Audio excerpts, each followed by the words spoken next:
Welcome back to Northwestern Outdoors Radio. I'm John Cruz. It's summertime, and that means it's nearly summertime at any rate. So it's time to talk fly fishing, and one of the better rivers you might want to fish is up in the Idaho Panhandle. It's the St. Joe River. With us here to tell us more about that and other fishing opportunities in the Panhandle is Derek Darst. He is the owner of St. Mary's Flies. Derek, welcome to the show. Thank you. So, Derek, you've been a fly angler since you could basically walk. Tell me a little bit about the St. Joe River. Exactly.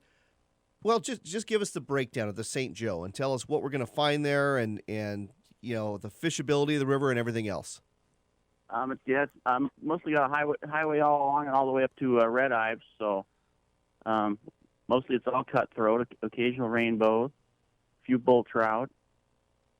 That's about 140 miles long. Wow, that is it's so 140 miles long, and a lot of it, like you said, is accessible for anglers right off the road. Red Eyes, which is probably, trying to think how far Red Eyes is here from town. It's about 90-some miles, 100 miles probably. So basically, and then there is a roadless section above Red Eyes that's only accessible by trail and stuff.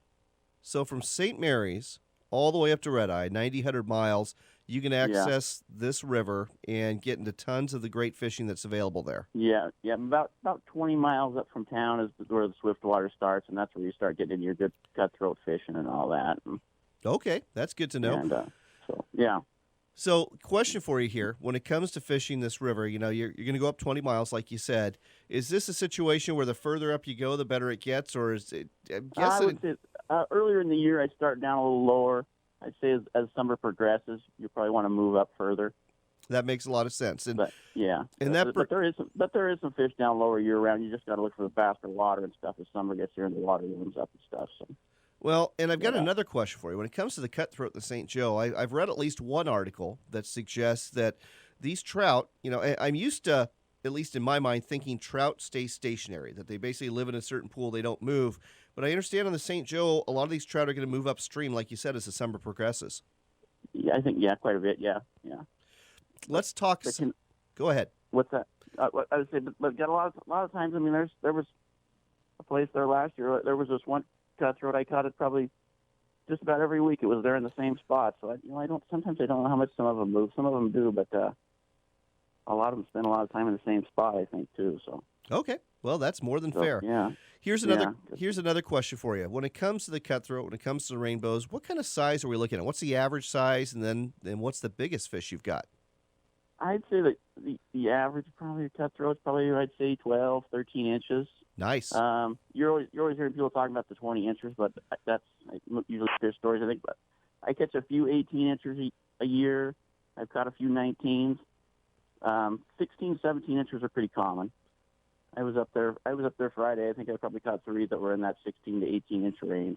Oh my gosh! So here's another question. Some days you catch more than that. Some days you catch less. But there's quite a few in that 16, 17 inch range. Occasionally 18s. Over 18s are pretty rare. That's still downright impressive. I'll take 12, 13 inch cuts all day, and if you give me a 16 or 17 to go with it, I'm pretty happy. So, there you go. How do you define a good day in terms of numbers? When for me, go ahead. I'd say I usually catch probably 20 to 30. I would say it's probably 20, 25 is probably an average day. I would say for me. I fish a lot. I usually have a few days a year. I'm probably in the 40s or so. Oh my gosh! But I'd say 20 to 30 is a pretty common day. You're either a very fine fisherman or that river is chock full of fish. Well, I have fished it a lot. I grew up here, so I'm up there a lot, so that helps. All right, so folks, you might not catch 25 to 40 fish, but once you get this river dialed in, that's a definite possibility. But yeah, definitely. All right, so the bull trout. I wasn't expecting to hear about that. Obviously, you can't keep those, and we don't want you to. But I'm guessing you can't even target those intentionally. I think you can. I think they've changed. There's a section of regulations. I think they've changed it up a little bit. You can fish for them and all that. There's something about how you can. I think you can take them out of the water for the picture, but you got to put them right. Make sure you put them right back in and everything. They used to be a little more strict on it than they are now, but. Okay, and But, here's another question when it comes to the St. Joe. Now, does anything go? Can you use anything you want in this river, or is it fly fishing only? you can use whatever. Yep. Oh, Barbless hooks above Avery. okay, okay, more than And fair. single barbless, so you're fishing lures above Avery. You got to take off the trebles and put on a single. But I go barbless anyway for trout. But Sure, and most of us do, and I'm guessing that most people who fish the St. Joe are catch and release anglers as well. yeah, I would think so. I would hope so. But yeah, I think most of them are. All right, so that's the St. Joe. Now, here's a question for you. You are a fly tyer.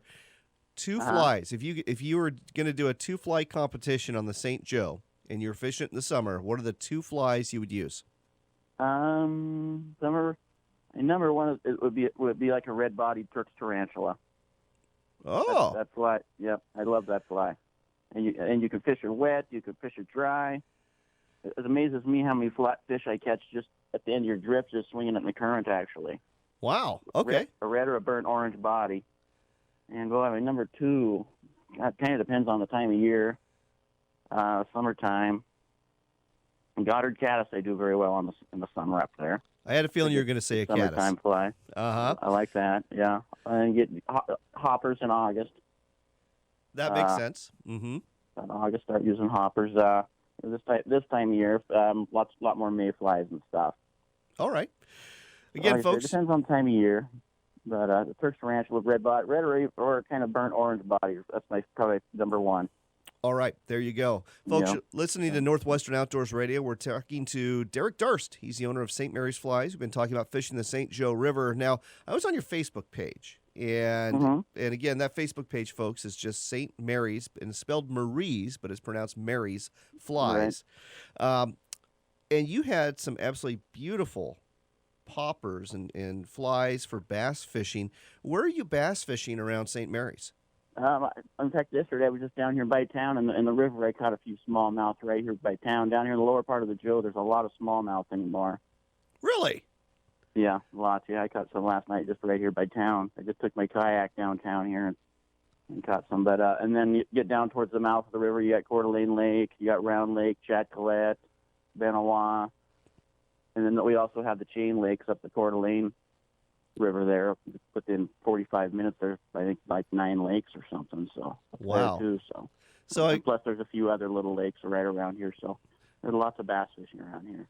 So most of the lakes, I'm guessing it's a largemouth bass show instead of a smallmouth bass? There's a lot of both anymore. But a lot of smallmouth anymore too. Oh, And a lot of pike. Yep. Yeah, nothing wrong with Yeah. that. In fact, we were talking to Roger Phillips from Idaho Fishing Game about pike fishing last week. When it comes to the bass, what's your favorite offering you like to throw their way? You've tied some beautiful flies. I like I said, I like doing the deer hair poppers and divers. I love catching the smallmouth on the top water stuff here. So they're fun to catch. And what's the biggest bass you've caught in your neck of the woods on the fly? Caught anything 3-4 pounds probably. Nothing wrong with that. Nothing real big. Yeah, but 3-4 On the pound fly, bass but- is respectable. Yeah. And especially if you can get it on a popper. That would be really impressive. Yeah. All right. So one more thing that we need to get into here is how do people get a hold of your flies? Because you don't have a fly shop. So if people want to get some of your flies, and folks, again, they are beautiful. Where do they get them? They can go on my Facebook page, St. Mary's Flies, like you said. Or they can call me at 208-568-0709. And we're in the process of building a website too. So And are there we'll any have that done here soon. are there any stores that sell your flies? And they're available at St. Joe Sports Stop here in town, and I also have some up at the Idaho Fly Fishing Company up in Avery. So. All right. So there you go. Next time you're fishing the St. Joe, pick up some flies tied by Derek Durst. They're St. Mary's Flies. Or if you want to do it in advance, just go to his Facebook page. Again, that's St. Mary's Flies. Mary's spelled like Marie's. And you'll get some fine offerings to throw at those cutthroat and to throw at those bass. Derek, thanks for telling us all about this on Northwestern Outdoors Radio. Well, thank you. Thanks for having me.